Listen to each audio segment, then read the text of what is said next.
To put it simply, this docuseries can be summed up in 3 words: Blackness, belonging, and connection. In the summer of 2022, when the world was still recovering from COVID-19, we gathered at the historic Dunbar Pavilion in Tucson, Arizona, and created a space with the intention of bringing Black strangers together to recover and restore and to reflect through intergenerational conversations. Here are their stories. My name is Aja. I'm 24. My pronouns are she, her, and I'm so excited to be here. Yay. I'm Karlyn. I use they, them pronouns. I'm 33, and I'm also really excited to be in conversation with you. All right, so tell us about yourself. I graduated from the University of Arizona with a BA in Africana Studies with a focus in digital media. I'm a registered yoga teacher, and I'm a huge lover and admirer of art.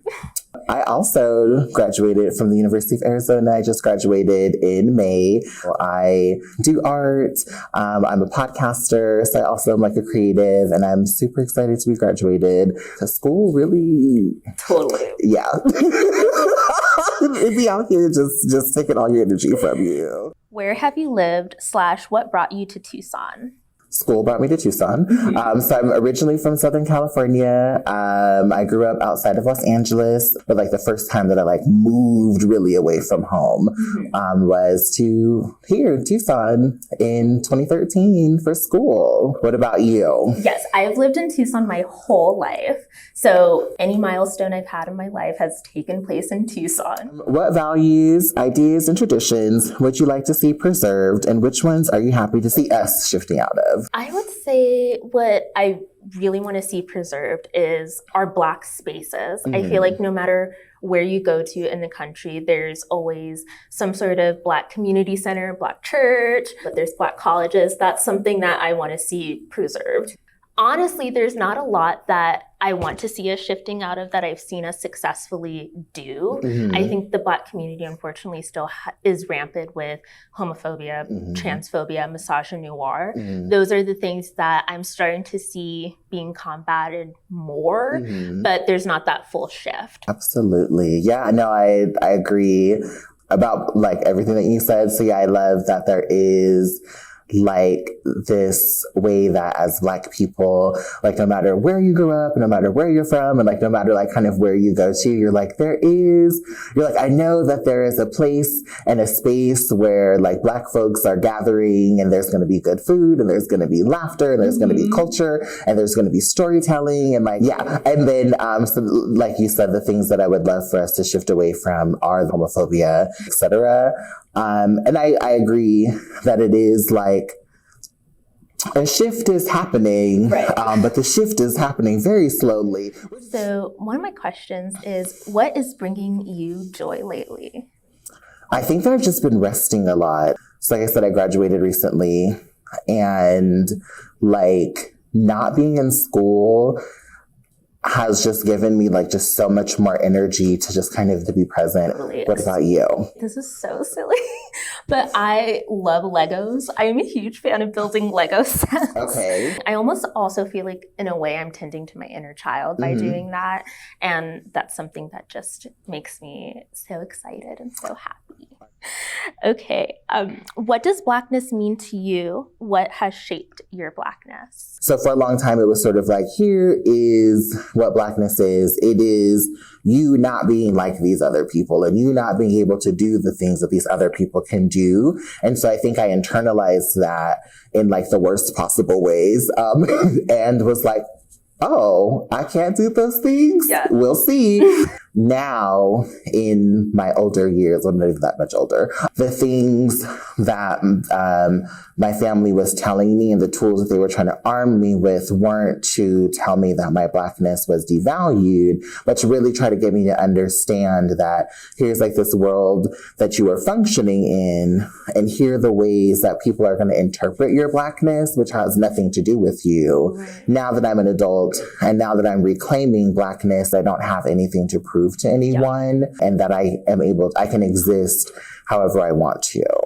And that's Black liberation to me, is kind of letting go of those expectations. And similarly, kind of what shaped my Blackness was for a long time, whiteness.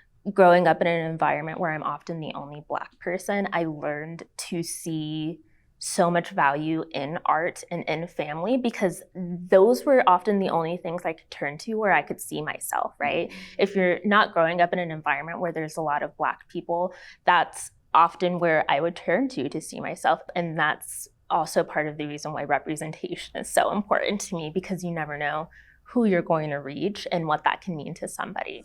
What is life about for you? What do you find most gratifying in your life right now? For me, life is about tending to myself and my joy and taking care of others and cultivating a community so that I don't become bitter later on in life. And what I mean by that is not me not ever being upset or angry about something or someone, but not taking out those negative feelings on something or someone. Yeah. Thank you for sharing that. It's so beautiful. I think while I was listening to you, I think that the thing that I realize in life now is that I feel like I'm the person who is helping other people with like the bitterness and the anger and the sadness. That has been a lot of my journey. And the thing that is bringing me joy is I really have been like doing a lot of internal stuff and like being asked to like turn inward and look at myself and actually like appreciate the person that I am, the gifts that I have and the talents that I have, and really like appreciate and adore myself in ways that I think that I haven't. That has been a lot of fun. Nice. What piece of advice would you give someone who is thinking of moving here? There's a whole bunch of caveats to this question. If you are a Black person moving here, depending on where you're moving from, it may be a culture shock for you. Yeah. If you're moving from like a place where there are like a whole bunch of Black people and you're moving here, there are Black people here. Yep. You're gonna have to work to find them. So don't be surprised by that. I feel like this is a boring answer, but it's just so important to understand how hot it is here. I feel like all the time on the news, there's stories of people who got sick from the heat because they didn't know how to properly prepare themselves and care for the heat and environment here. Yes. So it is so important. In what groups, spaces, and activities do you feel a sense of belonging? What drew you to those groups, spaces, and activities? My growth and development that I owe to like kind of like the person that I am today definitely happened in ASA, which is African American Student Affairs at the University of Arizona. So definitely like that was instrumental to my growth as a Black person. What about for you? Yes, like I said, I was an Africana Studies major at U of A. So that was a really, really big source of just pride and happiness and finding my community and just learning about Black history, especially since Black history is something that has been and still currently is being worked against and not taught. And so being able to go to an accredited university and get a degree in Black history it just meant a lot to me. And so that just offered a lot of space and community. Do you feel you have access to Black community and culture in Tucson? If so, where? Yes and no. I definitely know where like the pockets of the Black community here are in Tucson, but it is limited and there aren't enough of us to have that be a realistic resource for me all the time. Absolutely. Yeah, I agree. But as I think one of the things that is really challenging is when people are harmed, it like you really do feel the ripple of it. And I don't really, I've been here for years and don't really know how we remedy that. And I think that is something that I would like for us as a collective to like figure out like how do we bring more like restorative justice practices to like particularly the Black community, because like there aren't a lot of us and we really do need one another. Tell us about the Black Tucson community. What are its strengths and where are its opportunities? Some of its opportunities, restorative justice, really naming, I think, the way that people have been harmed, right? And so I think that that is an opportunity, more restorative justice practices, more like people unpacking their internalized white supremacy and really understanding that like some of the structures and some of the practices that are likely adopted because of survival, like don't work for all of us, well, really any of us, but like are harmful, like to the collective, and like we can imagine and find new ways of being and existing. I agree, 100%. The other opportunities there are when it comes to the Black community is I see it would be nice to get some exposure and some representation from dominant culture outside of when it benefits them and Black holidays and Black History Month. I would like to see us kind of more incorporated in the news site. Platforming would be really beneficial. I feel like that's why so many people are like, where is it? Because like it's hard to find. Yeah. What changes would you like to see in Tucson? I would like to see Tucson be more accessible. I would like there to be more Black visibility in Tucson, and I would like to see the Black communities continue to grow. Those are the kinds of changes I would like to see in Tucson. Yeah, I agree. I think that accessibility, I think, is huge. I walk a lot. Yeah. So I'm like, why are there no sidewalks? Nowhere.